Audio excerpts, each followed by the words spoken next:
Hello everyone, welcome to our Let's Play series of Kingdom Come Deliverance. This is Colonel RPG as usual, and I'm very happy to have you here with me for the last episode.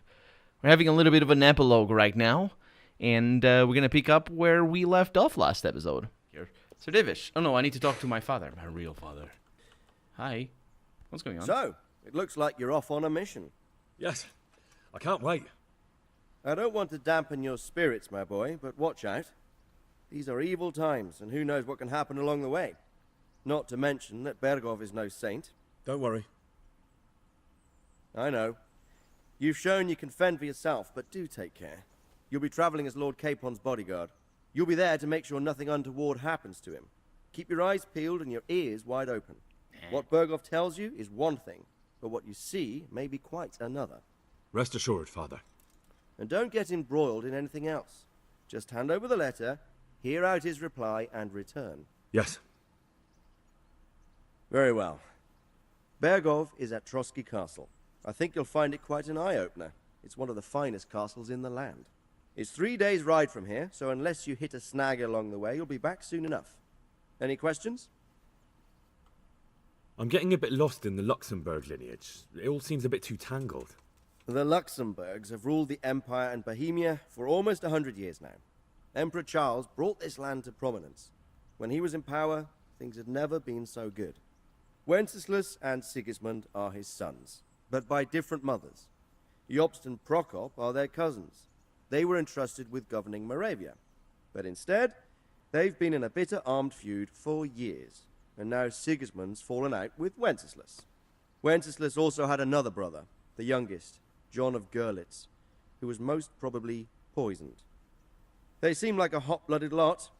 It's hard to keep up with their affairs, since they tend to change their alliances from one day to the next. Or so you think.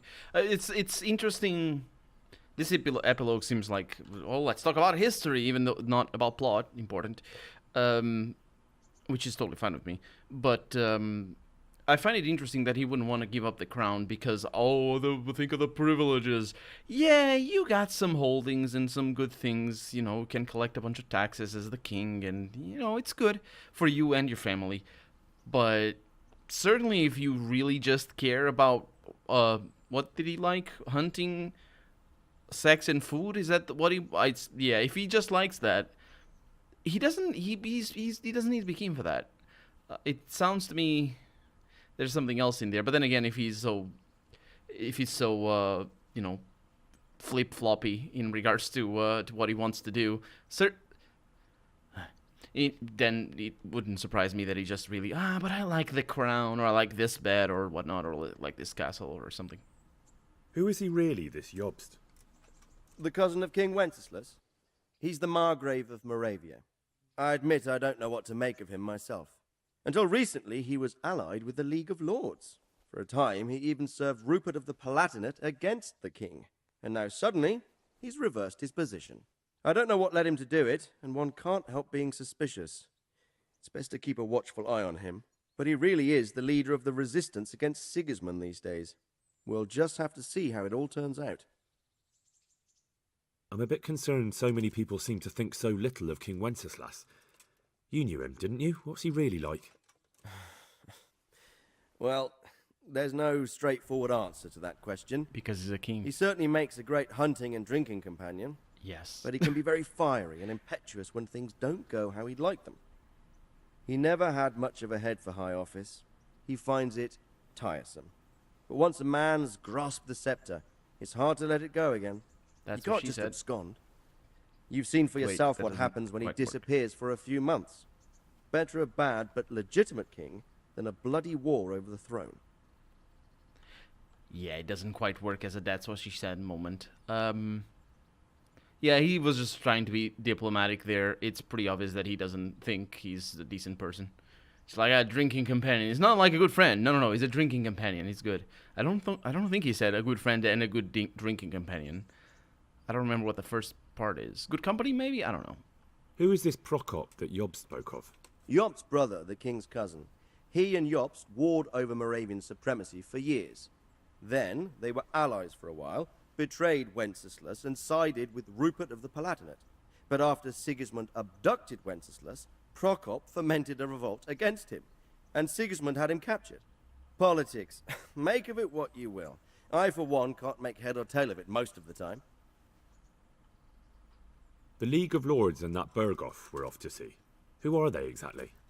The lords of the powerful houses. Heinrich of Rosenberg, Otto of Berghoff, Heinrich of Radetz, and others. They're unhappy with the way their influence declined after Wenceslas surrounded himself with the lesser orders of nobility. They abducted the king years ago and made him bow to their will.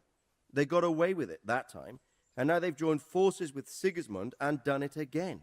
But now it seems that Sigismund's behavior is starting to rub them up the wrong way, so they may well be thinking twice. We'll see what Berghoff has to say. I don't know all that much about Sigismund. He's the king's younger brother and king of Hungary in his own right. 7 years ago, he led a crusade against the Turks and was defeated at Nicopolis. Some say it was due to the recklessness of the French knights, most of whom were mercilessly slaughtered. Sigismund is ambitious and capable. He might well make a better ruler than Wenceslas, but he's arrogant, and to our misfortune, brutal. Not long ago, he himself was held captive by the Hungarian nobility. They dislike him as much as some of the Czech and German noblemen do his brother Wenceslas. Ironically, Wenceslas joined forces with Jobst to liberate him.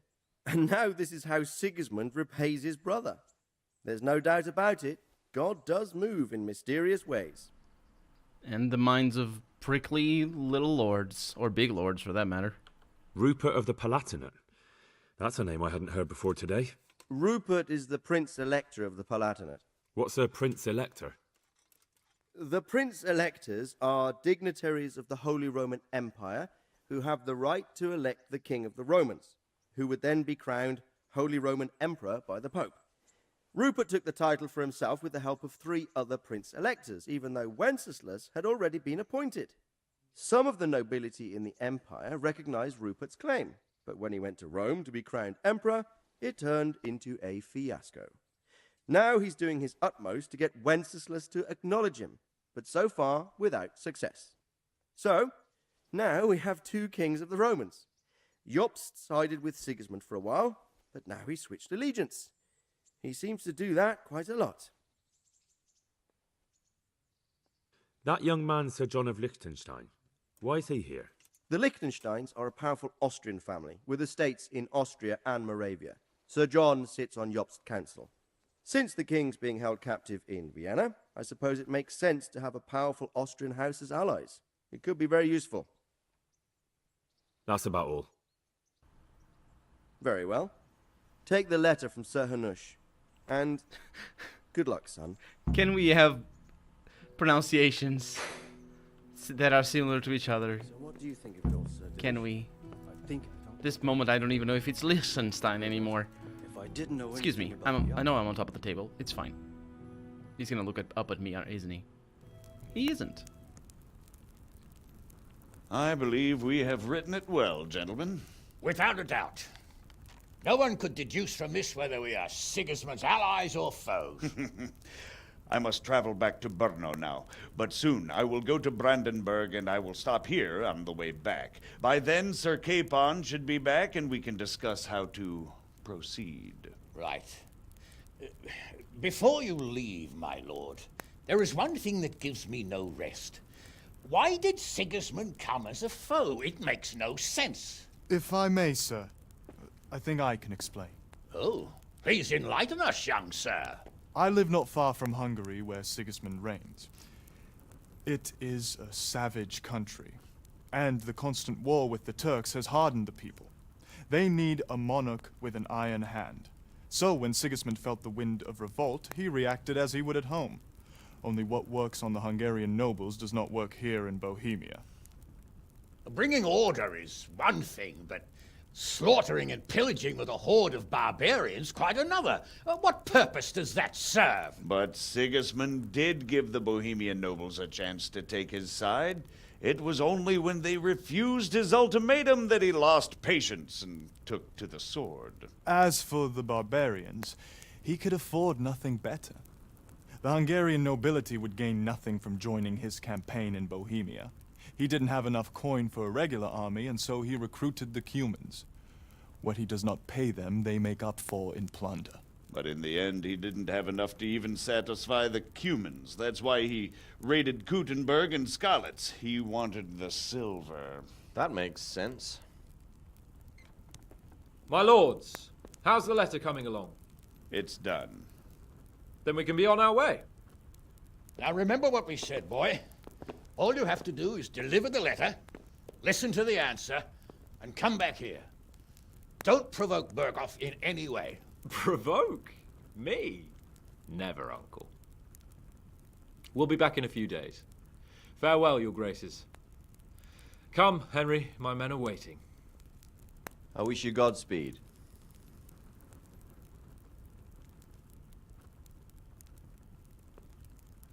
Don't slam your head against things again, Sir Divish. Come now, Hal. Congratulations, you've completed the main storyline. If you like, you can still embark on side quests and activities or just wander the world. You can finish the game anytime by joining Sir Hans Capon's squad. Okay, hold escape. Thank you. Thank you for the congratulations. It's very kind of you. Hey, how do I join Sir Hans Capon's squad? Also, why do you have the lighting be weird? Why are... That's... I noticed that on his armor. I thought it maybe was one of those black armors. All oiled up and done like that so it doesn't rust. But it's not. It's just weird, because... Hey! Hey! Henry's come to see us! No, I didn't. That's you, Roach. Do you have... Oh, right, okay. I think this time around we're gonna hear what Yeah. Handscape has to say. Maybe? No, we're not. I thought he was gonna mount. Why So, is he- can we why is set he all off dirty? now, Henry? Why doesn't it take a bath? Of course. I can't wait. So, to horse. The Lord of Berghoff is bound to be waiting us eagerly. To horse. That is one saying that I hadn't heard.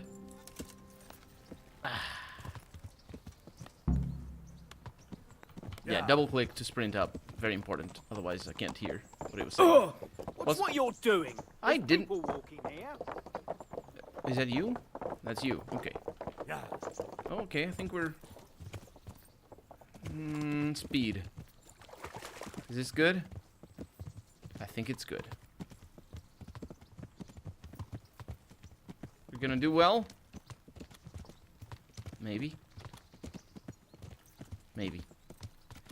So yeah, it's the end game. Not So, wish- how is life as a highborn bastard? I'm getting used to it. What about Rudzig? Has he accounted for not owning up to you the whole time? He explained it. All will be well, I think. He Glad didn't to really. hear it. It's far more acceptable for a nobleman to befriend a noble bastard than a blacksmith's son. Mind you, don't come to blows with a blacksmith, my young lord. It's all the hammering that they do. They got pretty strong muscles. What do you they think about Sir Jobst and his plan? Well, I admit all the scheming has me a little lost. I thought Sigismund was the devil, Wenceslas a martyr, those on his side the heroes, and those against him the villains. It's still I believe mostly the we'd same. rescue the king and all would be well again. But now it looks a lot more complicated. Exactly. I didn't expect the noble lords to be as noble as the angels, but I hadn't expected such a sewer. They behave like children. I can't fathom how after all this backstabbing they're somehow still on speaking terms. I don't know either. It beggars belief. Who's on speaking terms? With whom? Sigismund and Wenceslas? No. Are they? Did you know that King Wenceslas is such a Buffoon. Feckless drunkard? That too. Not really. And to be honest, I'm not sure I wanted to know. I slept better believing my fate was watched over by a wise and powerful monarch. So did I. What a dismal world when you can't keep trusting your own king. On the other hand, times were better with him here than with him gone. Isn't that the truth? Well, that's not really his fault, though. What do you think of Sigismund? If I were him, I'd have had enough of my brother even sooner. But he's a monster. Look at what those hordes of his are getting up to here. What he did in Skalitz. True enough. On the other hand, if Wenceslas and Prokop hadn't double-crossed him, none of this would have happened. No one forced him to burn Skalitz. That's a fact. But he couldn't let them shit all over him either. Not that I'm defending him, mind. He's a weasel. No doubt about that. A weasel. Do you know anything about Prokop? Sir Hanush could tell you a thing or two about him. Why? Last winter, a certain Sir Jan Sokol of Lamberg, a well-known knight, or robber baron to some, tried to occupy the city of Iglau, which was on the orders of none other than Prokop. And what has that got to do with Hanush? Well, he was there with him. Of course, that's not something to brag about in front of Jobst. And what was it all about? They wanted to occupy a city that was on the side of the League of Lords, but despite there being several hundred strong, they didn't take it. For one thing, they couldn't get past the Iglau women, with their pitchforks and cauldrons of hot water. I would never have thought of Sir Hanush as such a rebel. Well, he wasn't a very good rebel if he couldn't. And have you heard anything Take about the city. Rupert of the Palatinate? A little. He can't manage even to wrest power from a king who doesn't much care for ruling and isn't fighting back. That doesn't seem like a man who has what it takes to rule. And that's all I need to know. Well, again, it's not really his fault, is it? It's just that he And that doesn't get Berghoff we're support. going to see. So Do you know far. anything about him? I haven't heard much good about him, but I have a feeling that some other nobles are quite in awe of him. And his castle is apparently quite impressive. I'll be interested to see for myself. I would be interested to see that as well. Although I'm pretty sure you can look it up on the internet, because there might be photographs. And what about the League of Lords? Wealthy, pompous. The king doesn't seem to like them much. He's chosen to let the lesser ranks of the nobility into his circle, men like your father. I admit I don't blame him one bit. But the lords weren't happy about their lost influence, so they put their foot down. If I were Wenceslas, I'd have let them hang after they abducted me the first time. But he gave them seats at the provincial council? Little wonder they're back at their old tricks.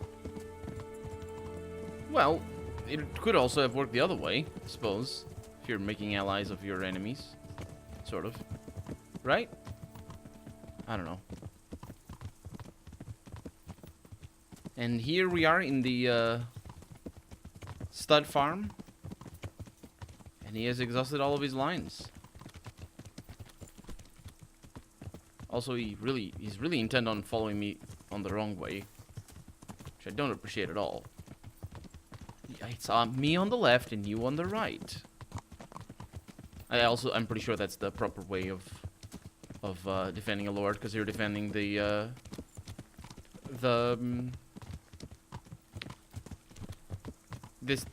defending the unarmed side.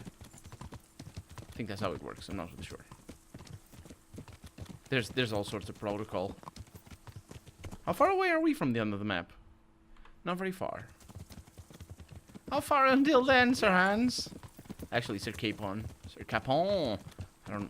I'll go with Capon. Everybody seems to agree on that pronunciation. Although I'm pretty sure it's not the correct pronunciation. Because that sounds very English, and we're not English.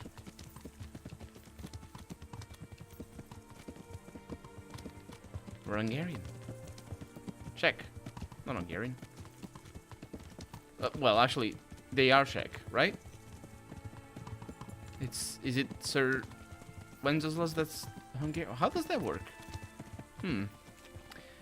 The historical aspect of this game is, at the end, very much tacked on, but it never feels essential. It never feels like a worthwhile aspect throughout the whole game, which is, I'm not sure a failing of what.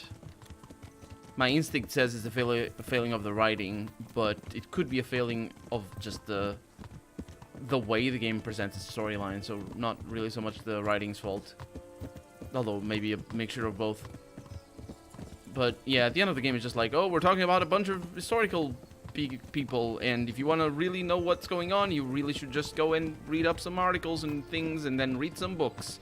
Mostly the books that are mentioned in the footnotes of the articles.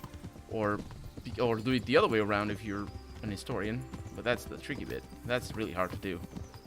I mean, it's not really hard. It's a lot harder to do. And, yeah. Or you can just hear somebody. But instead of reading an article, you can just hear somebody talk about it, like an historian. We're unhorsing. What's going on?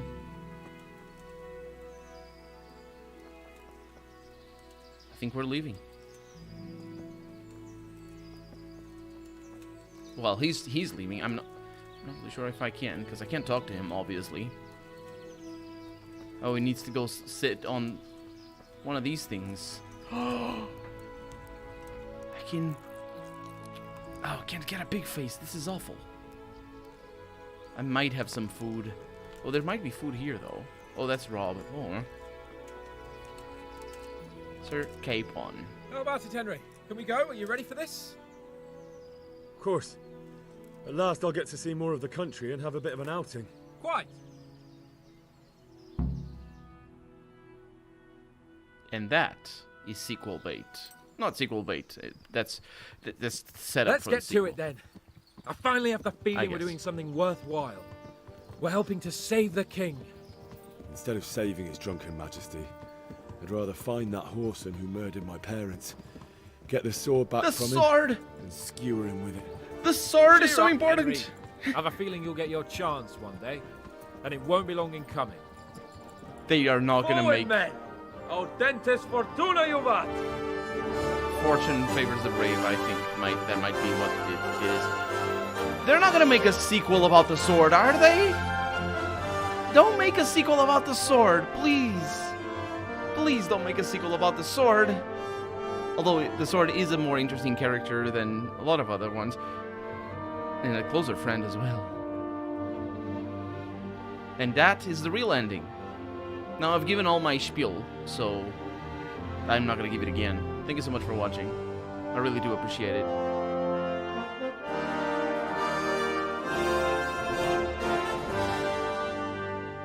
And I'll see you next time. Bye-bye.